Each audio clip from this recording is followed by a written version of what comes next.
Hello, welcome to Water Sign Philippines. So, reading to for Water Sign Cancer, Scorpio, Pisces.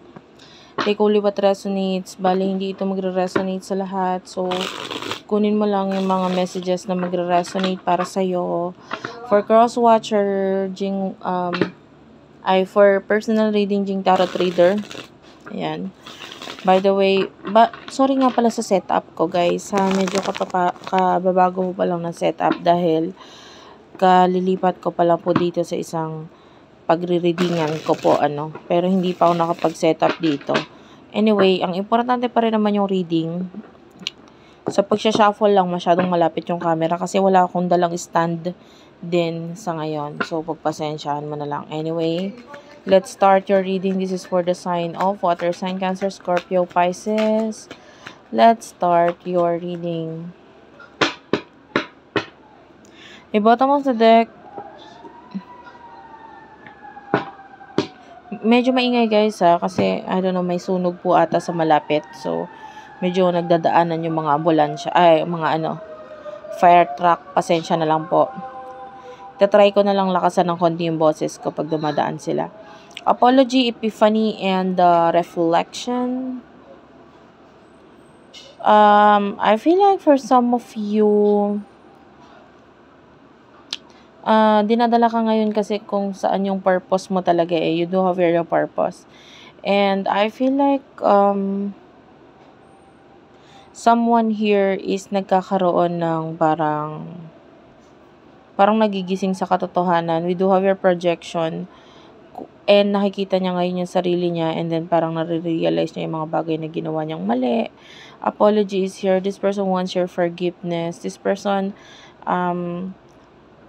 I feel like lagi kang iniisip na ng taong ito with the thoughts here, and kung pwede lang sana niyang mabalik yung nakaraan, because I feel like itong person na ito, pinagsisisihan niya rin kung ano yung mga bagay na ginawa niya, mga naging desisyon niya. Pero sa ngayon, alam niya nang mali Alam niya na parang wala na rin siya magagawa. Nangyari na yung mga dapat mangyari. So, itong person na ito, punong-puno na lang siya ng pagsisisi, punong-puno na lang siya ng realization na parang dapat din na lang niya ginawa, pero hindi naman kasi niya mapigilan, or hindi naman niya parang makokontrol kung ano man yung nangyari. Parang ang magagawa na lang ngayon is tanggapin. And tell me about this, please, Spirit Guides, Angel Guides, for water sign. You do have your action. So, I feel like there's someone here na magte-take ng actions for you. This could be a new person, and I feel like itong person na ito, hindi niya kayang maging honest agad-sagad sa'yo. So, may mga action na parang kabaliktaran nun ng kung anong katotohanan. You do have your message, so some kind of communication na nangyayari dito or nabubuo dito with the seed. And I feel like you do have your release, surrender, and purge.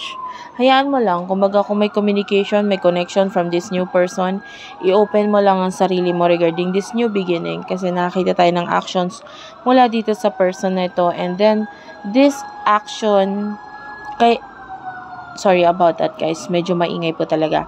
You do have here in inspecting and watching. So this person is watching you, watching your every move, kung anong gagawin mo, etc. This person is always there for you. Ngayon, i-open mo lang ang sarili mo sa kanya. This new person is coming, guys. If you're single, napakaganda nito dahil this could be an energy of a new person. New love is about to come into your life, no? And kung hindi ka man single, I feel like someone is watching you, pero itong person na ito is about to reveal ang kanyang sarili sa'yo. Malapit niya nang i-reveal ang kanyang sarili sa'yo. So, whether you're single or in a relationship or in another commitment, I feel like itong paulit-ulit na pattern na nangyayari sa'yo dito, medyo you do have your detachment. Magiging dahilan para maging mas matibay ka na person ngayon. And you do have your karma. So, so susunod, yung iba sa inyo, etong gagawing action ng person na ito is to help you balance yourself. You do have your guarded. So, yung iba hindi pa naman masyadong open regarding sa pagdating nitong new person na ito. But I feel like with the Venus, there's an offer mula dito sa new person na ito, which is nagpapakita siya as a feminine energy na magbibigay ng malaking pagbabago sa'yo. You do have here change and you do have your rebirth. So yeah, that is telling me about a new beginning. And ilabas mo lang yung inner child mo. Be more creative. Be more, kung ano yung, alam mo yan pinanganak ka na meron ka na niyang talent na yan. So, you have to focus on that. You have to use that. So, kung pinanganak ka na magaling kang, matalino ka, pinanganak ka na alam mo dapat gagawin mo sa mga bagay-bagay, gamitin mo yon. Okay, this is the right time na gamitin mo yung mga bagay na inborn ka na meron ka. Talento, etc. Kasi magagamit mo talaga yan. And, yeah, wag mo siya itenga. Tell me about challenges for water sign, please. Mga challenges para sa mga water sign. You do have your guilt. So, yung challenge for, nakakamoy ako guys ng, hindi ako sure kung donut ba yun. It's like something na matamis na tinapay. Wait lang guys, inom lang ako.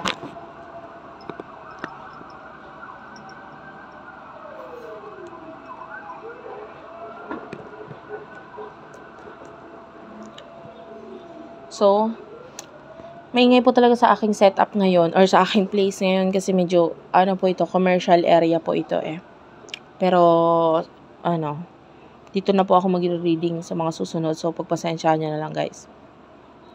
Guilt, nurture, and compassion. So, yung challenge for you is yung mga bagay na tinatago mo ngayon sa sarili mo.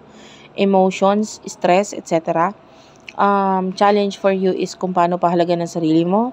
May mga tao nagpapahalaga para sa'yo There's no, I don't know why you're not taking care of yourself. May mga tao nagpapahalaga sa'yo, inaalagaan ka nila.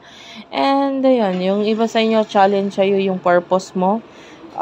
Kung paano gagawin, paano ipupush itong purpose na ito. But I can see na kaya mo itong gawain. You do have your isolating and thoughts.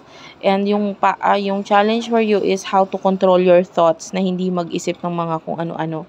Kasi yung iba sa inyo, lumalabas ngayon yung pagiging negative mo, nag-iisip ka ng mga hindi magaganda. And, yun yung challenge sa'yo. Remove yourself from thinking negatively. Dahil makaka-apekto yan kung paano mo maaalagaan ng maayos ngayon ang sarili mo. Tell me about the near future for water sign, please.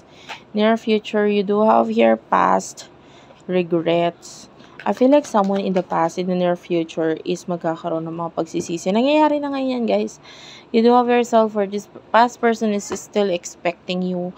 Now, you do have here the comfort zone. It's like, alam niya na ikaw ang para sa kanya. So, yung person na ito is sobrang, this could be a soulmate. You do have here the moon, Pisces energy. So, itong taong ito, sobrang pagsisisi niya. And in the near future, I feel like, hindi pa siya makikipag-communicate regarding sa mga bagay na pinagsisisihan niya, emotions niya. So, don't, huwag ka masyado mag-expect. But, I feel like itong person that is, will teach you how to take care of yourself, how to choose yourself for now, how to choose love for yourself. Tuturuan ka niya na maayos yung direction mo sa buhay. And this person will be there. Mataas yung ego nitong person na to, pero I feel like malaki ang magiging contribution niya in the near future for you para ma-attract yung mga magandang flow, tahimik na flow pagdating sa stability. So, I feel like magiging mas maganda yung finances mo with the help of this person in the near future. Okay? So, thank you for watching, guys. I love you all and bye-bye.